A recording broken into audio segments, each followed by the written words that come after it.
कालू आज सुबह ही सुबह सारे पक्षियों को तंग करने निकला हुआ था। जब से उसकी लोमड़ी से दोस्ती हुई थी वो बहुत खुश था, क्योंकि लोमड़ी तो मकारियों में कालू से भी दो हाथ आगे थी। वो दोनों मिलकर मासूम पक्षियों और जीवों को पागल बनाते थे। आज तोड़ने में इतना मजा आ रहा है। सही कहते थे मेरे पिता बड़े कालू जी कि बेटा पेट भरा हो तो सभी सुहाना लगता है। कालू ऐसे ही मस्तियों में उड़ता हुआ जा रहा था कि उसे बबली दिखाई देती है, तो वो फौरन उसके पास पहुंच जाता है। अरे क्या हाल है बबली दीदी आपके? आपको जब भी देखो काम पर ही लगी रहती हो। कभी एंजॉय भी कर लिया करें, मुझे देखें कितना चिल रहता हूँ मैं। कालू भाई, मैं नहीं, सारे पक्षी ही मेहनत करते हैं, क्योंकि हम सब अपने काम खुद करते हैं। और एक आप हैं, आपने तो सारा दिन कुछ नहीं करना होता और बाकी सब पक्षियों से सब कुछ चुरा लेना होता है। बस बस बातें ना सुनाओ मुझे। मैं तो सोचा मैं मीठे मीठे आम खाने जा रहा हूँ। सुना है वो पककर बिल्कुल तैयार हो गए हैं। सोचा तुम्हें भी बताऊं और साथ लेता चलूं, लेकिन तुम तो आगे से मुझे ही सुनाई जा रही हो। नहीं कालू भाई, आप ही जाएं, मैंने तो अपना घर बनाना है, फिर किसी और दिन चली जाऊंगी। वैसे भी बड़े पेड़ पर मेरे बहुत सारे अच्छे दोस्त रहते हैं, वो मेरे लिए आम रख लेंगे। ओके जी ओके, आप बनाओ, मैं तो चलता हूँ मीठे और पक्के आम खाने। कालू वहां से जंगल के बड़े पेड़ की तरफ उड़ पड़ता है। वो पेड़ बहुत ही पुराना था और सभी पक्षी उस पर आम खाते थे। बड़े पेड़ जी नमस्ते, मैं आम खाने आया हूँ आपसे। मुझे पता चला था कि आम पककर बहुत ही मजे के हो गए हैं। हाँ जरूर खाओ, वैसे भी हर साल तुम और नीलो ही ज्यादा खाते हो, बाकी पक्षियों का तो बस नाम ही है। अच्छा सुनो कालू, मुझे एक काम है तुमसे। अगर तुम ये सूखी टहनी जो मेरे साथ लगी है इसको उतार दोगे तो मैं तुम्हें एक काम की बात बताऊंगा। बड़े पेड़ जी, ये भी सही तरीका है वैसे आपका काम करवाने का। मैं मुफ्त में कोई काम नहीं करता हूँ। अगर आप अपने सारे के सारे आम मुझे दें तो मैं ये काम जरूर करूंगा, वरना चलता हूं मैं। कालू, तुम कई सालों से मेरे आम खा रहे हो, लेकिन मैंने कभी तुझसे कुछ मांगा है? और आज तुम सब भूल के मेरे एक काम के लिए मेरे सारे आम मांग रहे हो? मैं तो ऐसा ही हूँ।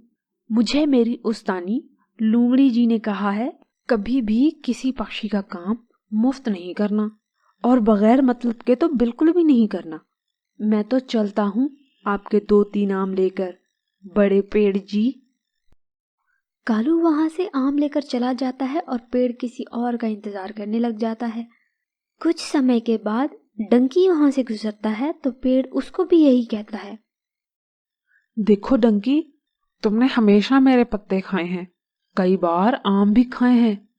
कृपया करके मेरी ये सूखी टहनी तो उतार दो, बदले में मैं तुम्हें बहुत से पत्ते दूंगा। गधा तो फिर गधा ही होता है।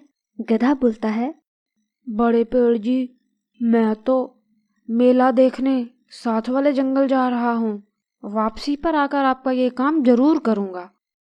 ऐसे पेड़ के पास से बहुत से जानवर और पक्षी गुजरते हैं, लेकिन कोई भी पेड़ की सहायता नहीं करता। उस एक सूखी टहनी की वजह से पेड़ की बाकी टहनियां भी सूख सकती थी, लेकिन कोई भी उसके काम नहीं आया। ये जंगल के पक्षी कितने जालिम हैं, हमेशा मेरे से आम खाए इन्होंने, और जब मेरी सहायता की बारी आई तो किसी ने भी मेरा साथ नहीं दिया। मैं भी अब इनको वो बात नहीं बताऊंगा, खुद ही भुगतेंगे ये सब। पेड़ ये बोलकर रोने लग जाता है। तभी वहां बबली भी आ जाती है, जो अपने घर के लिए तिनके ढूंढ रही थी। क्या हुआ है पेड़ भाई, आपको ऐसे क्यों रो रहे हैं? मैं क्या कोई सहायता कर सकती हूँ आपकी? बबली, मैं हमेशा सब पक्षियों का काम आया हूँ। सारे मुझसे ही आम खाते रहे हैं और सभी मुझसे किसी न किसी तरह फायदा तो जरूर ही उठाते हैं। लेकिन मैं कल से सबसे कह रहा हूँ कि मेरी ये सूखी टहनी हटा दो, मैं तुम्हें एक काम की बात बताऊंगा, मगर फिर भी मुझे कोई सहायता नहीं कर रहा। अरे पेड़ भाई, ये भी कोई काम हुआ भला? मैं अभी उसे हटा देती हूँ। मुझे बात जानने का कोई लालच नहीं है। बबली फौरन से उस सूखी टहनी को पेड़ से हटा देती है जो उसे बहुत ही तकलीफ दे रही थी। टहनी के उतरते ही पेड़ को शांति मिल जाती है।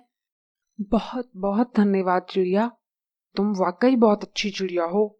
मैं अब तुम्हें वो बात बताता हूँ जो सबको बताना चाहता था। मैं ये काम बात जानने के लिए नहीं किया पेड़ भाई। मुझसे तो बस आपकी तकलीफ नहीं देखी जा रही थी। मैंने बस इसीलिए सहायता की है। जानता हूँ, हमेशा दूसरों के काम आती हो तुम।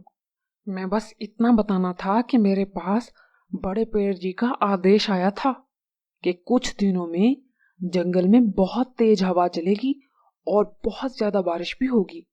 इसीलिए चिड़िया, तुम अपना घर मजबूत कर लो। मैं बाकियों को भी जरूर बताता, लेकिन किसी ने मेरी सहायता नहीं की। वो तो ठीक है पेड़ भाई, लेकिन मैं घर नहीं बना सकती। इतना जल्दी कैसे बनाऊंगी? मेरे तो बच्चे भी बहुत ही छोटे हैं। भला इतनी जल्दी कैसे बनाऊंगी मैं? अरे बबली, चिंता क्यों करती हो? देखो, मेरे पर कितने बड़े बड़े आम लगे हैं। अभी मैं तुम्हें एक बहुत बड़ा आम देता हूँ, तुम उसे खाली करके अंदर से घर बना लो। ऐसे बहुत जल्दी तुम्हारा घर भी तैयार हो जाएगा। पेड़ जल्दी से वहां बहुत ही ज्यादा बड़ा और प्यारा सा आम हाजिर कर देता है, जो दिखने में बहुत ही प्यारा था। चिड़िया उसे जल्दी से तैयार करती है और फिर अपने बच्चों के साथ वहां रहने लग जाती है। जैसे ही कालू और बाकी पक्षियों को पता चलता है कि उस पेड़ ने बबली को एक बहुत ही प्यारा घर बनाकर दिया है, वो बहुत ही हैरान रह जाते हैं। और कुछ दिनों के बाद, जैसा कि पेड़ ने बताया था, बहुत तेज बारिशें शुरू हो जाती हैं। बारिशें बहुत ही ज़्यादा तेज थीं। किसी भी पक्षी का घर पक्का नहीं था। सबसे ज़्यादा कच्चा घर तो कालू का ही था।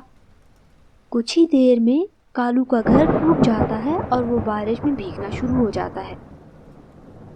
अगर मैंने उस दिन बड़े पेड़ की बात मानी होती तो मेरे पास भी मजबूत आम वाला घर होता, लेकिन अब तो लगता है बारिश में ही भीगना पड़ेगा। मैं आइंदा लोमड़ी की कोई बात नहीं मानूंगा। हमें इस स्टोरी से सीख मिलती है कि हमें किसी की भी सहायता अपने फ़ायदे या नुकसान के लिए नहीं करनी चाहिए।